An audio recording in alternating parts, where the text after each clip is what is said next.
Hi everyone, we are about to get started, so if you wouldn't mind just hanging tight for 1 minute and then we will go ahead and begin the presentation.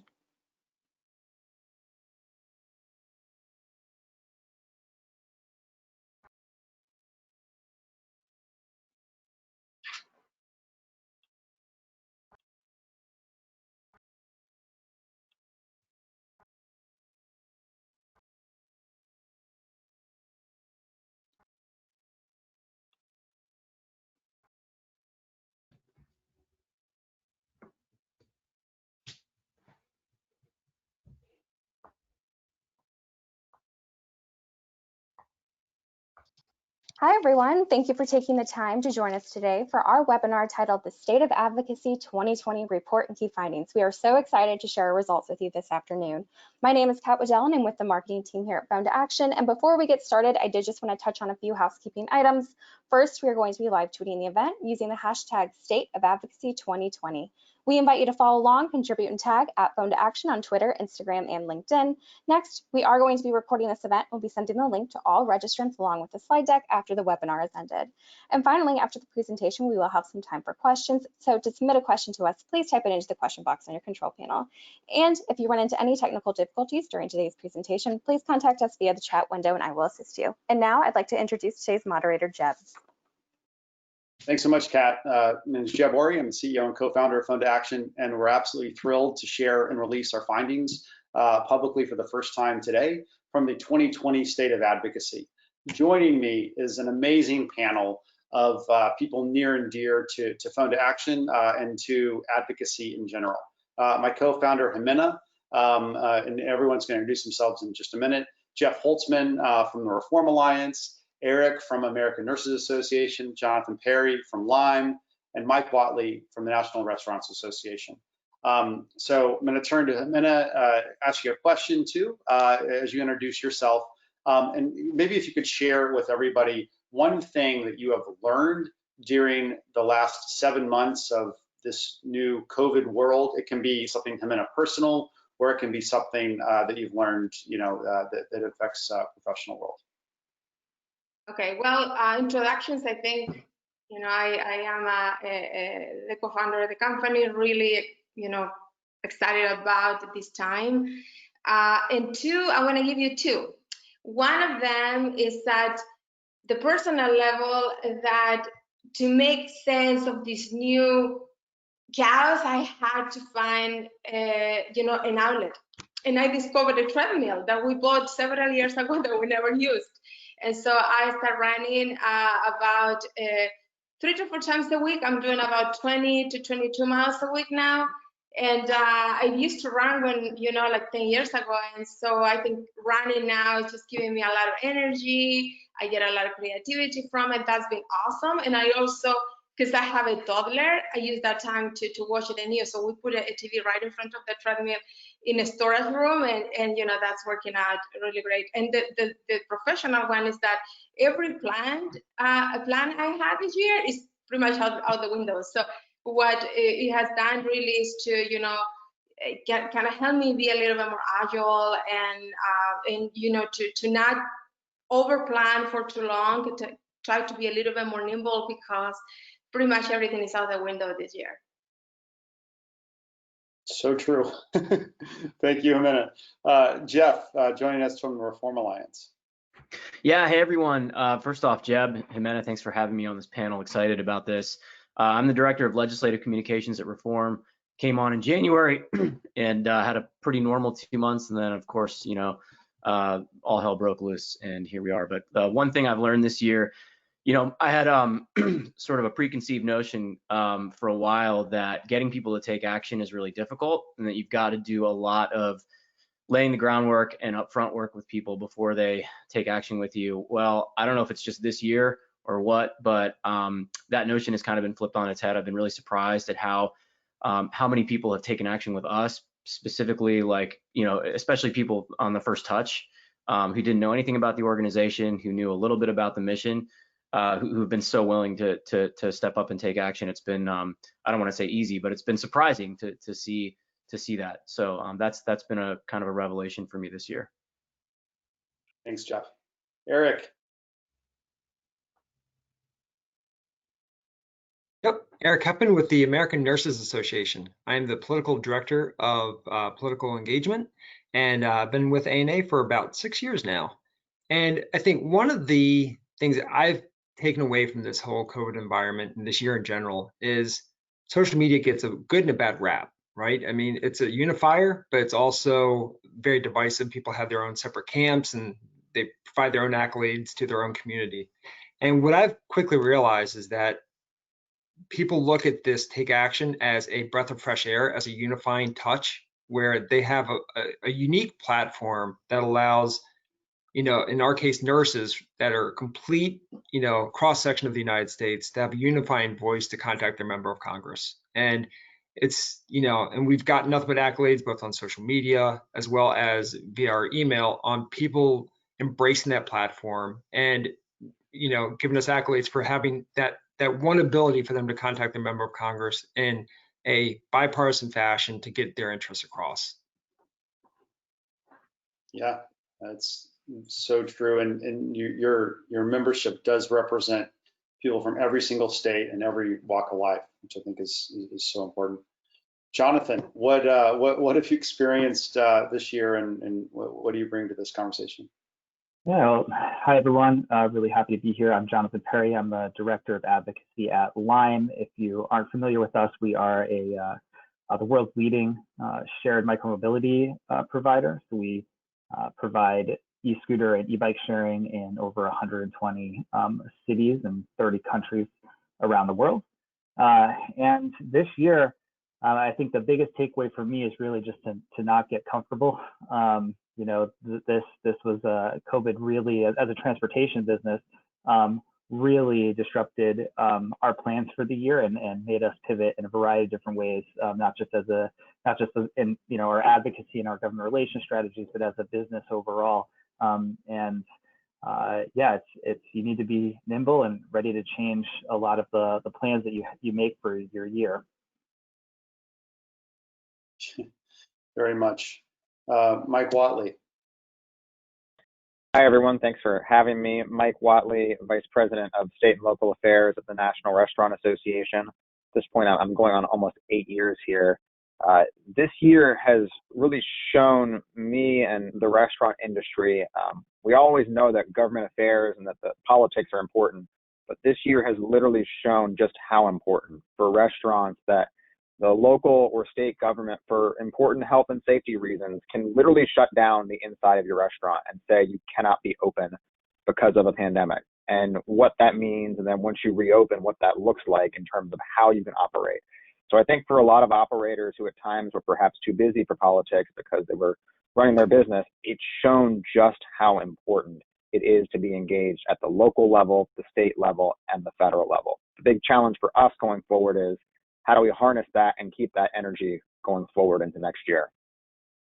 And try to keep the restaurant industry thriving and rebounding. Thank you, Mike. We're thrilled to have you and each of you, and to help you, to walk through this conversation with you. We're going to talk about what has happened over the last year from an advocacy perspective that's really led to something that we've just observed, this massive advocacy boom. And there are a lot of reasons for it. We're gonna cover off some of those.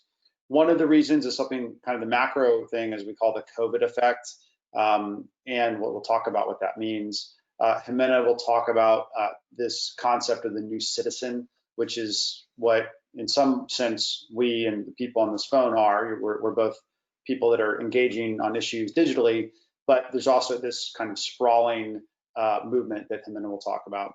And then we're going to look ahead, and kind of underpinning all of this is the new advocacy landscape. When Jimena and I started Phone to Action, and we launched in 2013, our focus was on giving tools to people that wanted to engage, wanted to act. And our focus as a company has always been thinking through how we can empower your advocates and your constituents, the people that care about the issues your organizations represent, with the best possible tools so they can engage in a meaningful way. And what we've seen here is just an absolutely extraordinary amount of engagement in 2020.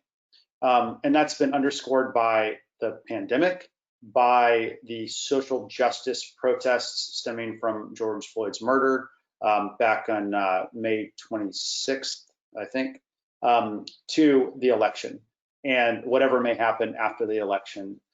So it's really been a culminating and seminal year for what we do as practitioners. And what we've seen that reflected in the numbers. So just in kind of to remind people of a few things, March 27th was when the CARES Act was passed. Around March 13th was when most people started the work from home for those that are in a position to be able to do so. I think it was March 9th that the NBA and South by Southwest both canceled their season and their event. HEROES Act was passed on May 15th. George Floyd was murdered on May 25th. And then June 3rd was the new Super Tuesday. These are some of the events that have kind of underscored the last months. So what we did is we wanted to kind of turn a big mirror inward and look at the trends that we were seeing and just the massive outpouring of popular support and sentiment around what was happening, and quantify it in a way that can help inform the profession and those advocacy practitioners that are on our call today. So the first thing that we should point out is that we have seen continued growth in people taking actions, contacting lawmakers, sending emails, making phone calls, and we wanted to measure it and kind of benchmark it against what we had seen in previous years and previous quarters. And what you can see from this graph is that in the first 2 quarters of this year, we observed about 14 million actions. If you look at the same time period in 2019, we saw about 10 million actions. So then we also wanted to track in a cohort analysis, and we saw a 30% increase in the same organizations from 2018 to 2020. So that 30% increase is a dramatic supercharging of outpouring in an election year, which traditionally has the lowest, generally lower advocacy in election year, because there's very little that is going on at the federal level. Obviously, it's been different this year with COVID and with the related stimulus bills, as well as other key things like the Supreme Court nomination that are happening. So we've seen this, and we've seen this growth, and it's been remarkable.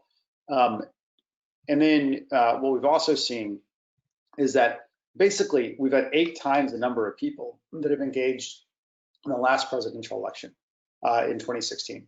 And we're seeing the type of activity kind of running across the gamut. Organizations, large and small, companies, associations are all seeing engagement, and they're choosing different areas to get engaged in. But and I think what the leaders that we just heard from, we're going to hear from throughout the course of this hour, they all saw an opportunity to provide an outlet for people that cared about the issues that they represented, and that's what we started to see. So one of those people is Tom A, and we're going to invite Mike on in just 1 minute to talk about Tom and people like Tom. But what our clients observed this year was 3.4 million new advocates, the majority of which were obtained organically through campaigns that were shared on social media. And we'll touch on the dramatic increase in people joining campaigns through social media and then coming back and being repeat visitors through social media. But that 3.4 million new people, we see clients will pay anywhere from a couple dollars for campaigns for awareness and likes on Facebook to $30, $40, $50 per advocate to acquire. So you can quickly see how this 3.4 million advocates could be anywhere from $15 to $100 million of comparable cost you'd have to spend to acquire that many people. And many of these came on for our clients through organic campaigns because they were passionate about the issue that was in front of them. One of those advocates is Tom A. And Mike, if you could talk a little bit about Tom and people like Tom. We'll get more into some of these issues later, but I thought it was worth highlighting them.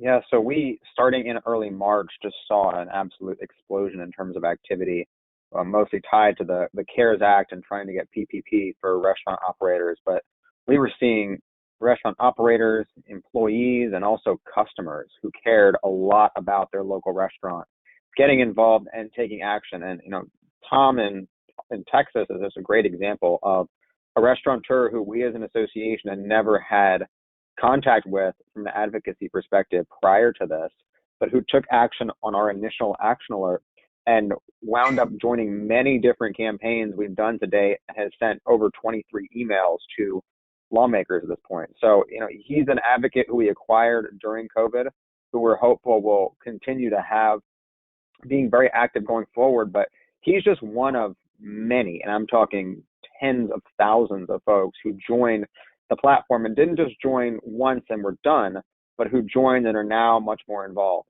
For us, the question, and I mentioned this earlier, is how do we get them more involved?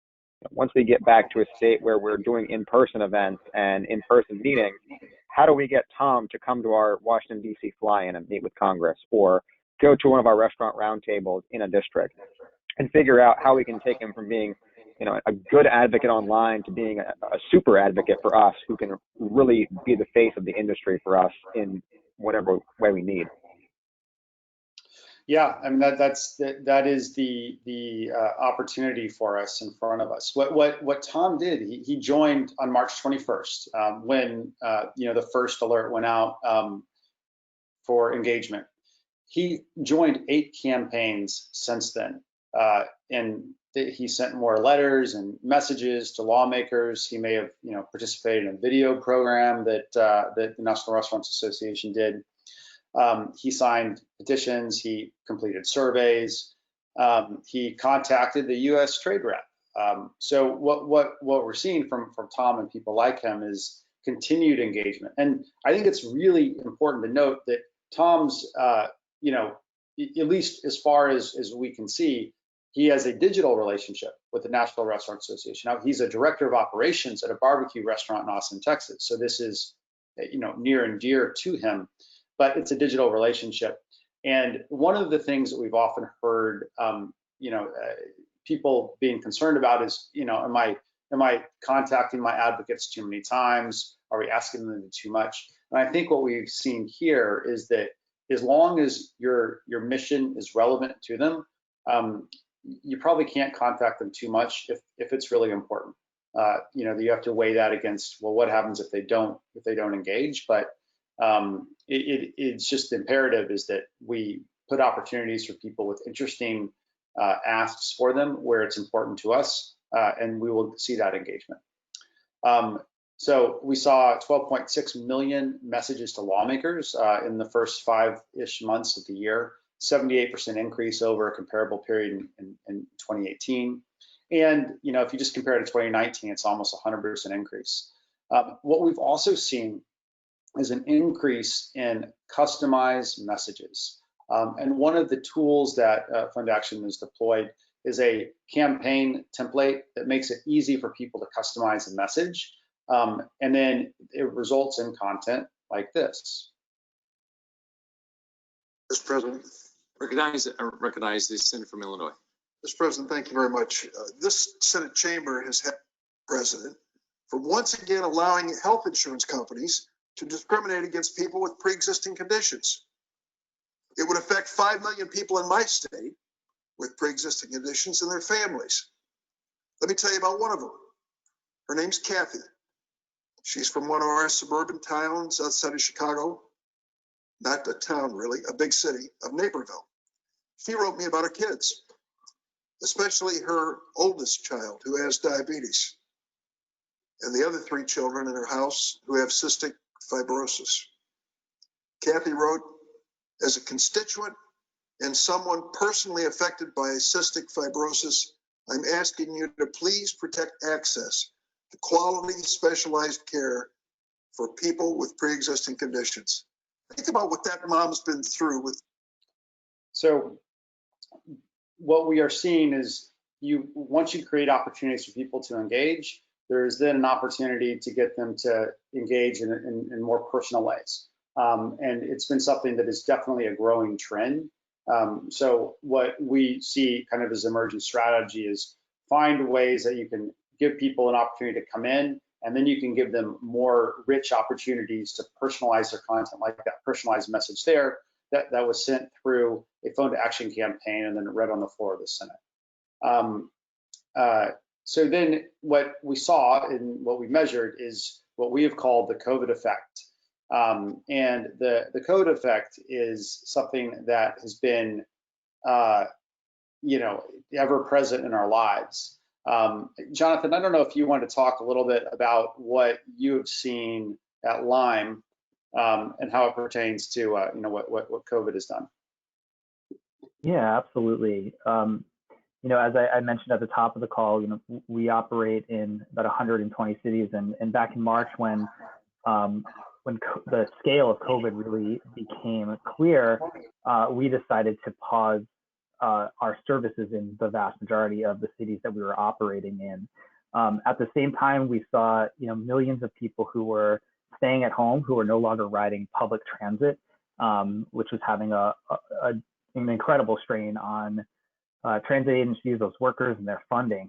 And most of the advocacy work that we're doing, that we're engaging our riders with, is very much at the local level, and it's very much in support of micromobility policies. So letting city councils and departments of transportation understand that there is demand for using shared micromobility and having sustainable transportation options. It's generally to advocate for having those programs be accessible. But we're also really tied to cities and to public transit. We see ourselves as the first and last mile transportation service, and so that means a lot of people are using our shared bikes and scooters to get to public transit, like the subway or a bus station, as well as using that to get to their final destination after getting off of public transit.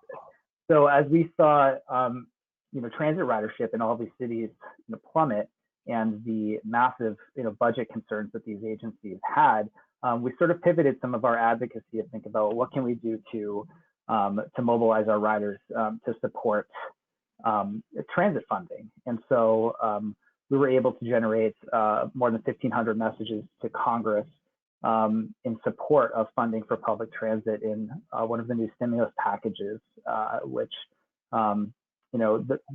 it's the first time we've asked our riders to engage in a congressional advocacy effort, and they were able to be part of helping to secure $25 billion to support public transit funding. So, that's one way that COVID has impacted the way we do some of our advocacy work, opened up some new avenues, and allowed us to communicate a bit more with our ridership about the connection to public transit. Thank you, Jonathan. And then the people on the front lines, the doctors and the nurses, if you remember way back to the beginning of March, they didn't have what they needed. And that's what, that's where the American Nurses Association stepped in. Eric? Sure. Thanks, Jeb.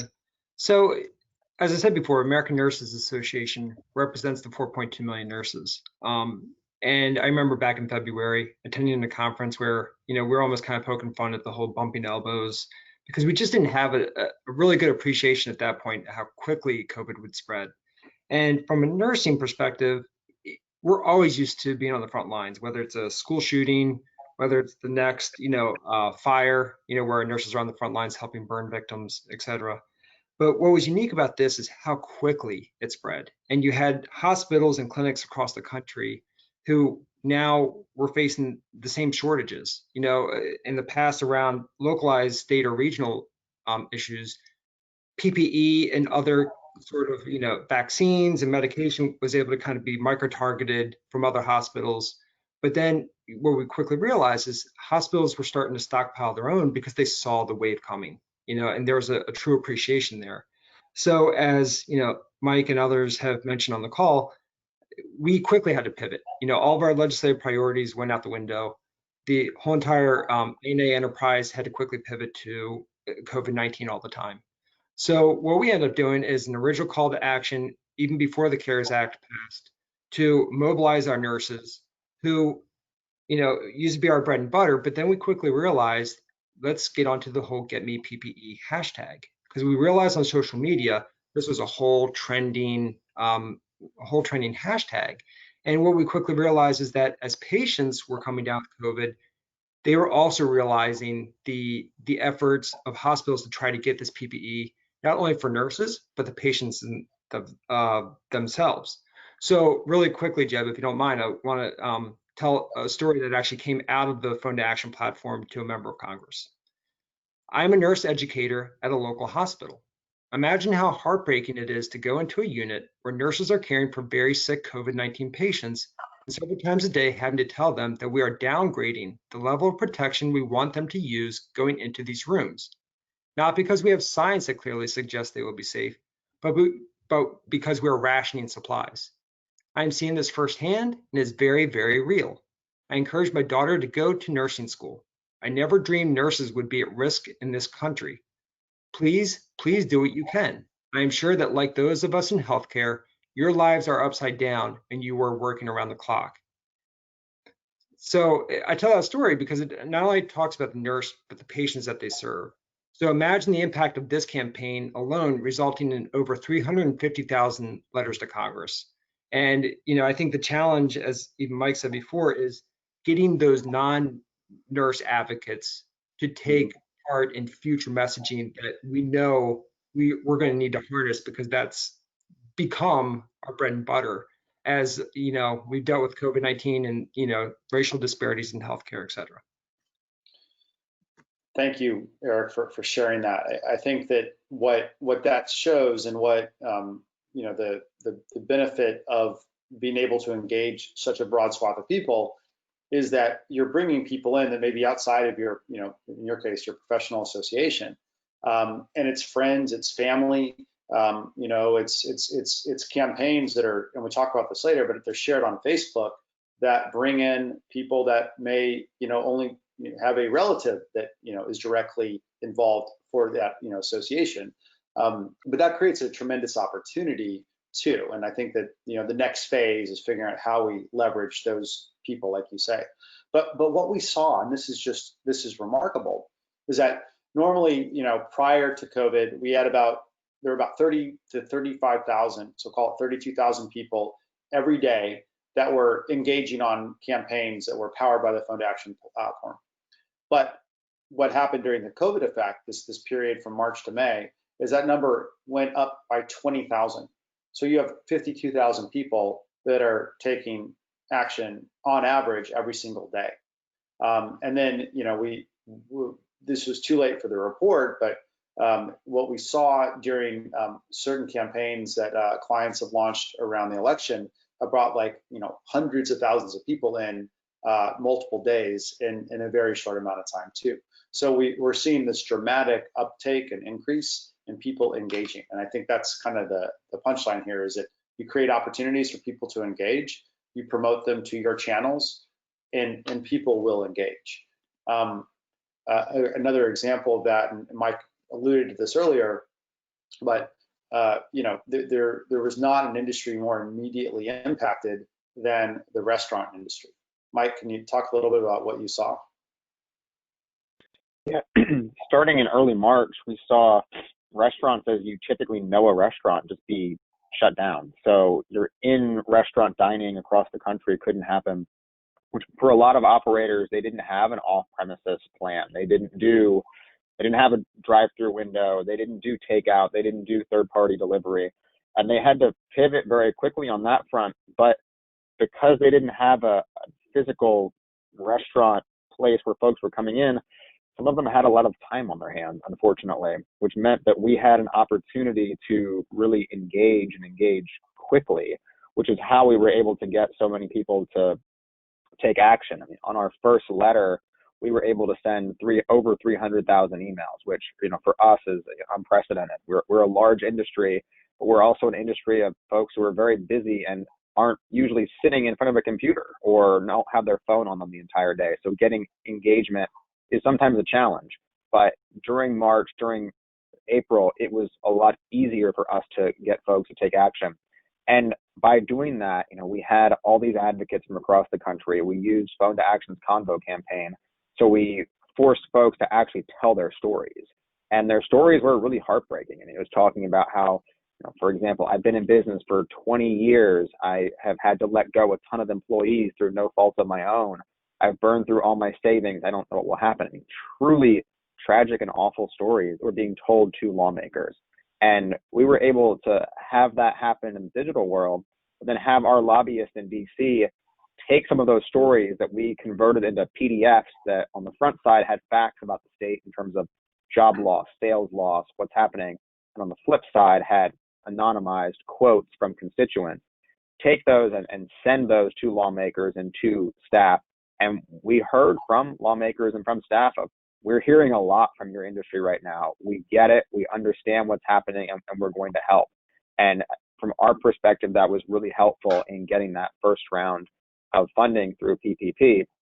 We're at the point now where, unfortunately, PPP was an 8-week solution for what's now a 7+ month crisis. So that money's run out. So we're now engaging again. But that initial advocacy was so important in terms of bringing critical aid to our industry at a time when we really needed it. And Mike, what was the size of your database prior to March, approximately?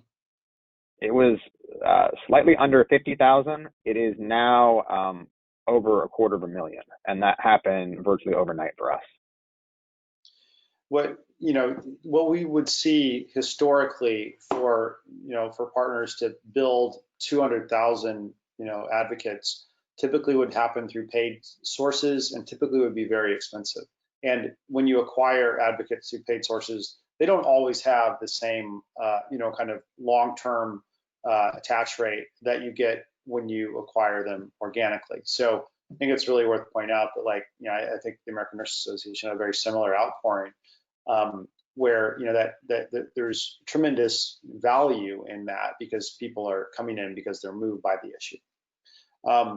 So Jimena, turning to you, could you introduce us to the new citizen? I know you've done a lot of thought leadership and exploration of this topic, but could you contextualize this for us?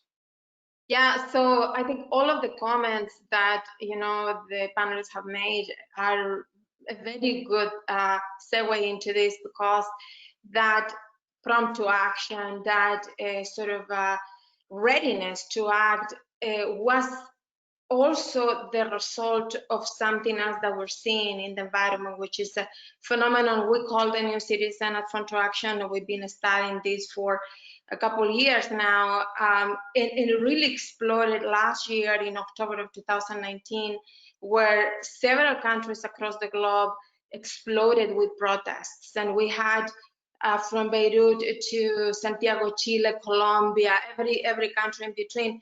And maybe here in the US that didn't come as clear, but overseas it was really a very interesting effort where independent groups of people, individuals actually responded to discontent with their governments and took out to the streets and digitally to protest in a very, very similar way that you saw here in the US. And those actors, we call the new citizen this new actor, which is an individual with all of these new tools and knowledge that we have today. First, digital, very well connected, and very explosive, fast to react, all of those things.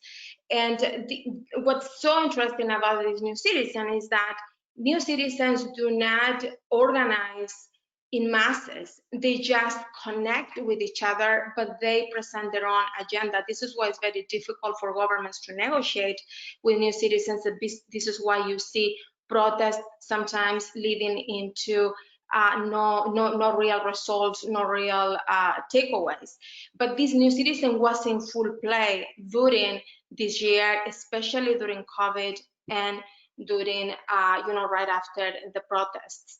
So we started the year as a typical year of an election year where the advocacy activity is not super high. People are starting to do much more election activity, registration to vote, checking candidates and all of that. So we saw the same when we looked at the platform. But then, like you said earlier, Jeb, on March 13 was the declaration of emergency. And on that Saturday of March 21st, we saw the tremendous spike. And that response was the result of the urgency that was coming from COVID, the readiness of these organizations to actually capitalize on the energy of this new citizen.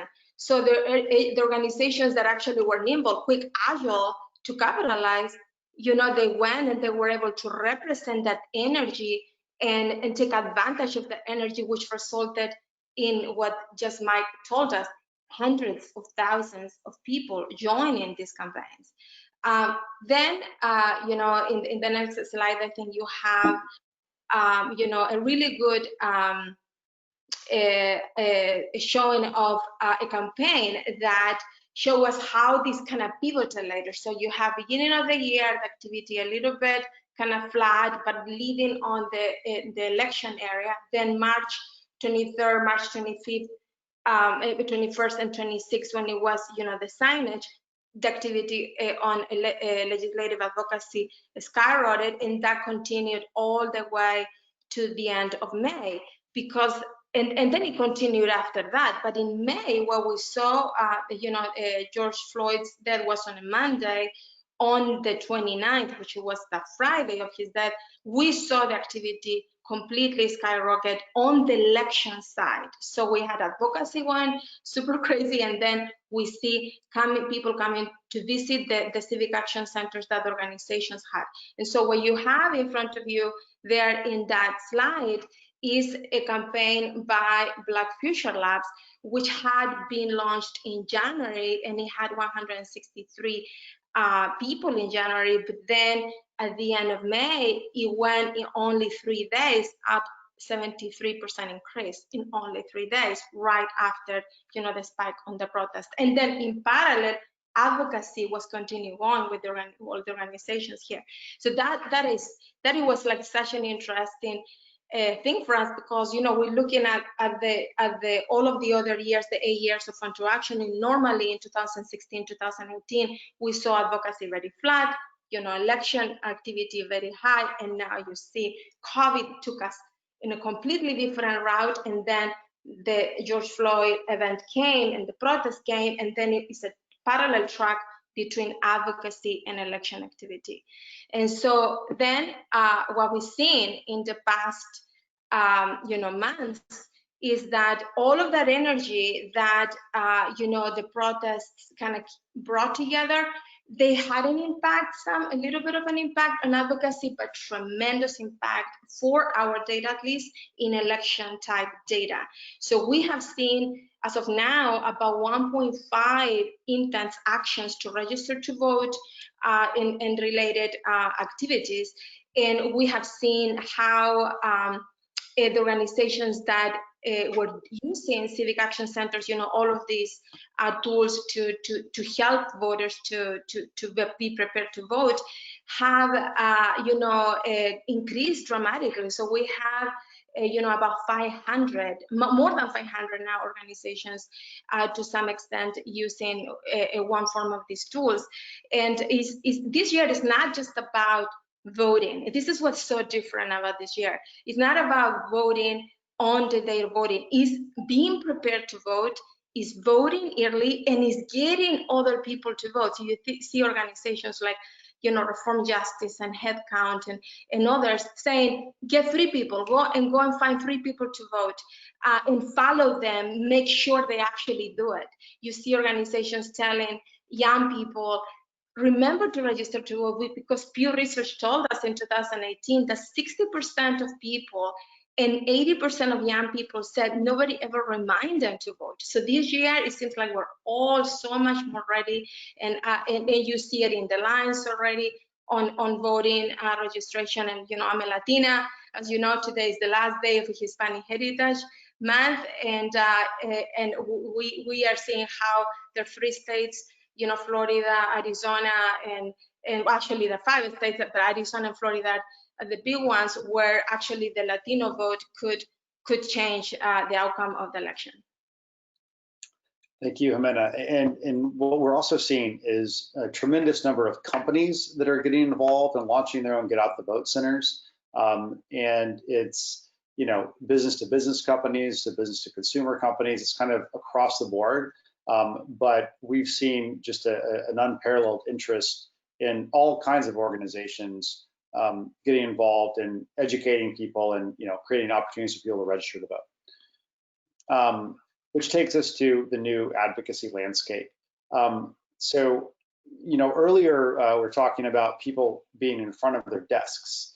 And one of the most striking findings that we had, and this was counter to a hypothesis that I had, I was expecting that the number of people engaging on campaigns would, from their desktops would go up.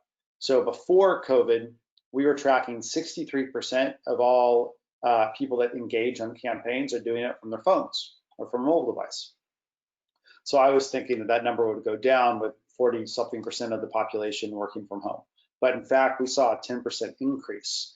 So 70% of people are actually engaging from their mobile device on campaigns, which is very, very interesting because it means that, the investments that everyone on this call is making in building out a mobile program to reach people, engage people, you need to keep doing that. You probably need to accelerate that. So just be very present to that because it means that there's going to be more and more opportunity to engage on mobile.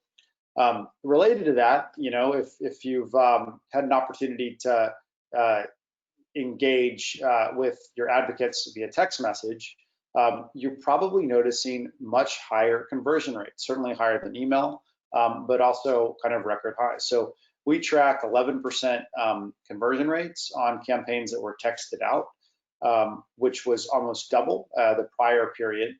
Now that's on top of virtually 100%, 99% open rate. So everyone sees the text they receive from an organization. And I just got a Fitbit, and what is fascinating to me, and maybe a little late to the digital watch game, but I get the text that come in on my phone. And it's just another reminder that you can make sure that people see these text messages, and more and more people are engaging and viewing content this way. But what you see here, here's an example. One of our clients got a 44% click rate and a 26% conversion rate of people that engage on this campaign that they sent out on May 27th. So really important channel. Embrace it if you haven't, because it's going to bring higher conversion rates and satisfaction rates. We see also extremely low opt-out rates, under 0.5%, kind of globally across all of our clients. And our clients are now sending tens and tens of millions of text messages every year. Another question that we get a lot that we think is really important is, when is the best time to engage? So we're able to track and pinpoint that 1 o'clock on Thursday is the time. If you want to send out your next action alert or a call to action, 1 o'clock on Thursday is going to get the most engagement. And if you read the report, we can find other days and times that are also effective, but this is the top. This is the best. So we mentioned before about social shares, but if you've used Facebook or LinkedIn, which is becoming increasingly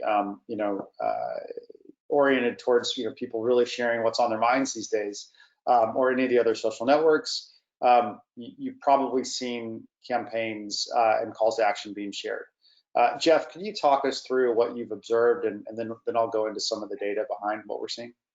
Sure, thanks, Jeb. And by the way, really quickly, because I forgot to mention this at the top, but a lot of folks might not be aware of Reform Alliance. We're basically a new organization. We just launched last year. This is our second year.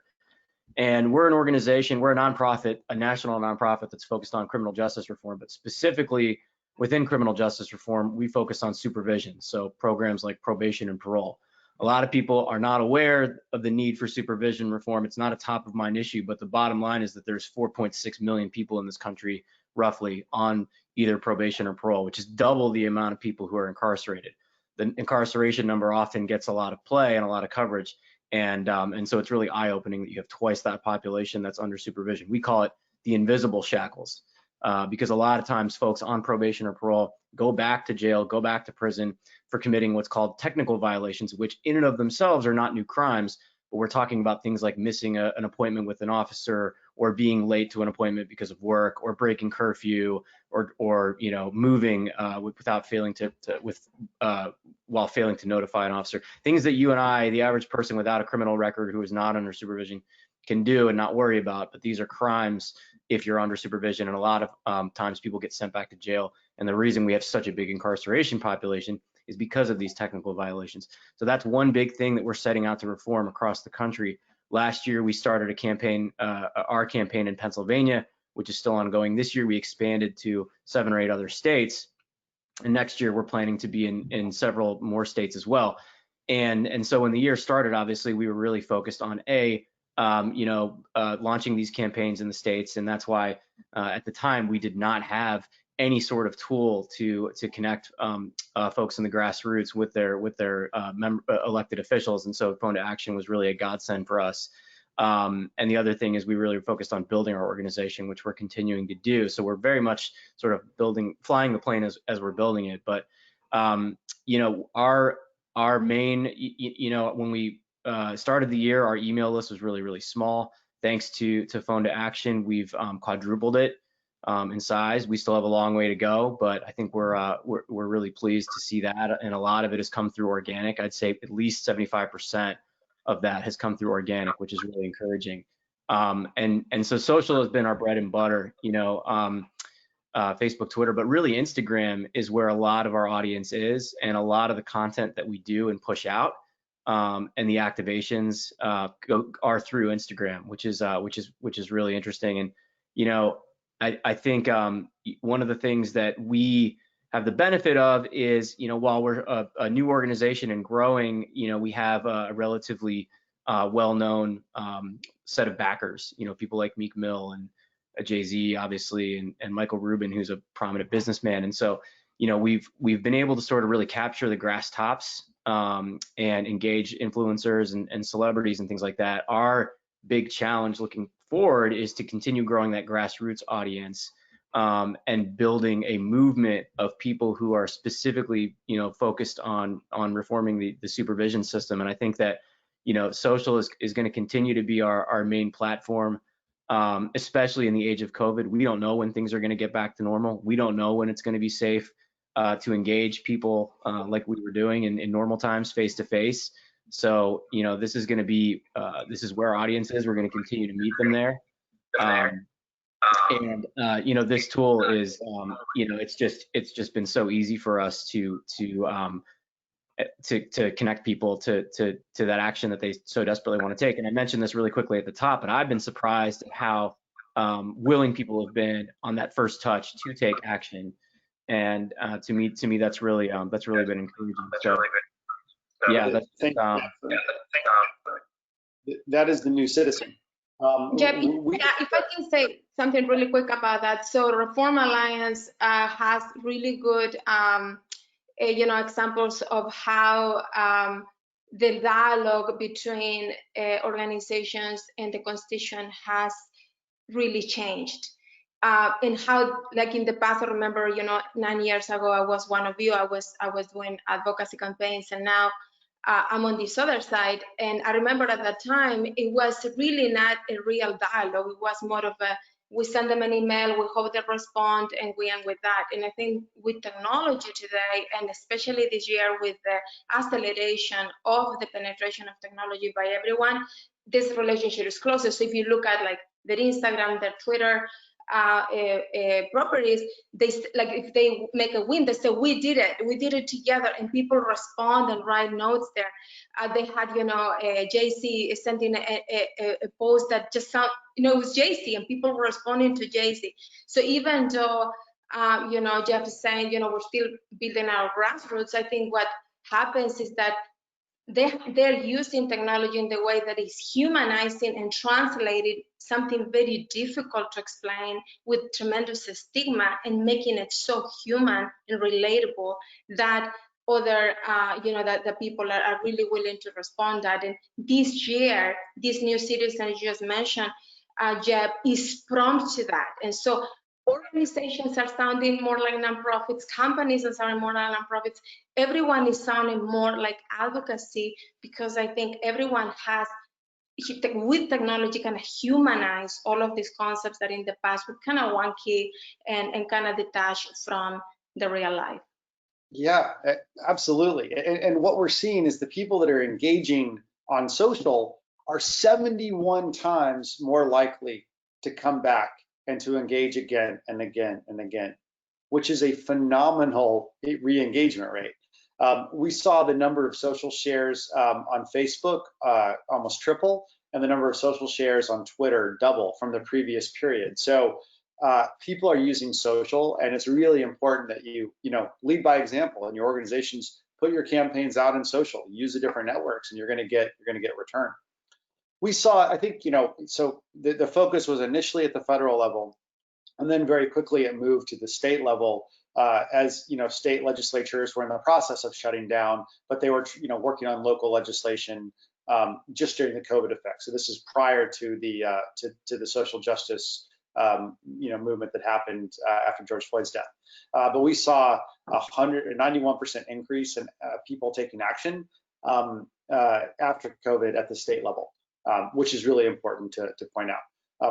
Here's a little case study here from one of our clients, but they, the California Charter School Association, now exclusively uses phone calls, and they've trained their advocates to make phone calls. So they'll launch a campaign, and they will get, and they may have 20 or 30,000 people on their list, but they will get several thousand phone calls every single campaign they launch, because that's what they determined is for them most effective in California. Jonathan, could you briefly walk us through what you're seeing at the local level, and maybe to also touch on Lime Action? Sure. Yeah, so I mean, like I mentioned a little bit earlier too, Lime is a global company, but we are very integrated with our cities. So we operate at a local level in many cities globally, and what that means is we really see ourselves as part of those communities. And so most of the advocacy work that we're doing is mobilizing those riders, many of whom haven't been aware of things like the need for shared micromobility. So a lot of people are taking a ride on a shared scooter for the first time and realizing, wow, I can replace car trips with this. I don't need to own a car or use rideshare or spend that much money on those things. And I also have a sustainable way to get around. So a big part of what we're doing at the local level now is mobilizing those riders to make sure that they're getting that messaging out to their elected officials through our Phone to Action campaigns. A lot of that is also informing city officials who aren't, this is a relatively new technology and service. Lime as a company isn't even 3 years old yet. And so a big part of that is actually informing city officials about the need for this and how people are actually using this, that it's not a novelty. It's actually a way that people are getting to school. They're using it to get to work. They're using it because they care about having carbon-free transportation options. They're connecting with the public transit services that those cities are providing. So Phone to Action helps us at a local level really elevate the personal stories of these riders to our city stakeholders in a way that with an authenticity that we couldn't do without our riders and without Phone to Action. Lime Action is a program that we launched a few months ago, and this is sort of my baby. And it's the idea here is that we partner with local organizations in all of our cities. We have a program called Lime Hero, which lets our riders round up the cost of each trip that they take and donate the difference to a local nonprofit group. Many of those organizations are working on infrastructure. They're bicycle coalitions, so they're working on things like building protected bike lanes and lowering speed limits, reclaiming space that has been really just reserved for cars, and seeing how can we widen sidewalks and make intersections safer for people who want to walk and ride their bikes. And so Lime Action is building off of not just asking our riders to advocate for and in support of micromobility policy, but also to be advocating for for infrastructure that allows them to ride our vehicles safely, that allows them to have greener spaces in their cities. And so our goal here is to partner with all of the organizations that are doing that work locally, inform our riders about those groups, and get them directly involved in the campaigns that those organizations are running. We have a pretty audacious goal of getting about 1 million of our riders over the next year to take an action in support of these issues. And it also goes beyond the safer streets type work. You know, we have partners who are doing social justice work. We have organizations that are working with on sustainability issues in their cities. And the last piece about this, and where phone to action has really come into play beyond the use of the standard, campaign tools, is the action center. And so what we built out here, which the phone to action team was so helpful with getting done, is an action center where any of our US riders can go. They can put in their zip code and it will show them a local organization that they can go join, or a local campaign that they can take action on. So, putting in your zip code in Los Angeles will show you the Los Angeles Bicycle Coalition, a fantastic organization that's doing great work there, the Denver Streets Partnership, Walk Bike Nashville in Nashville. And so this tool has been really great for us to really lean into the localization of our campaign. Thank you, Jonathan. I really appreciate that. And it is amazing work. I think that what we should point out here, there's been more local engagement in the first 6 months of this year than in all of last year. And just to take us home, there's going to be a tremendous amount of advocacy and engagement in 2021. If there is a change in administration, there's going to be, and certainly at the state level, there will be new elected officials, new legislatures. The activity we're anticipating is going to be through the roof. I do encourage everyone on this call to read the State of Advocacy. Huge thanks to the Phone to Action team that put it together. Our marketing team and data team have done tremendous work compiling and aggregating the insights in a way that we think is accessible into the beautiful design. So please check out the State of Advocacy, and we encourage you to read it and come ask us questions. That we want to continue the dialogue. And lastly, a huge thanks to Jeff, to Eric, to Mike, to Jonathan, of course to Jimena for joining, for sharing your thoughts. And Kat, thank you for arranging this great conversation about the 2020 State of Advocacy.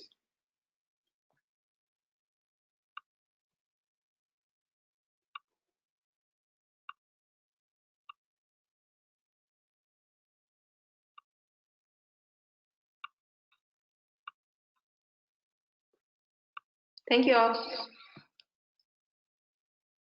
So if anybody wants to hang around, ask questions, we'll stay on for a couple minutes. But thank you so much, everyone, for joining. Thank you. Looks like there was a question. I don't know. Is Marissa? Are you still on? If Marissa asked a question about how is Reform using Instagram for advocacy activations. Yeah. I mean, we weren't really planning on it kind of working out like this, but because a lot of our work up until this point has been state focused, and of course, Instagram is, we're really trying to build an audience nationwide and give people in every state, an action to take and make it relevant for them. But one of the things I've been really surprised about is that in this particular issue, it's really hit home for people, and they're willing to they're engaging with content that might not necessarily be in their backyard. So we right now we're really trying to do a lot of storytelling. We're trying to solicit a lot of stories from folks who are impacted and who have experience in the system, and there are obviously quite a few. So we've been trying to push content that way, and then syncing it up with mobilization opportunities. We were pushing legislation at one point in the U.S. in about 7 states. Right now we have about 2 or 3 active state campaigns, and hopefully we'll see some action before the end of the year. after the election. But so we're trying to just marry the content that we've been collecting, the stories that we've been collecting and soliciting with those activation opportunities, and just giving people the easy to click through link through phone to action. Thank you so much, Jeff. We're sorry if we didn't get a chance to get to your questions. We do know we're over time, but thank you, everyone that attended, and again to our wonderful panel. We really appreciate your time. And if you have any questions, please follow up and let us know. Bye. Thanks, everybody. Thanks, guys. See ya.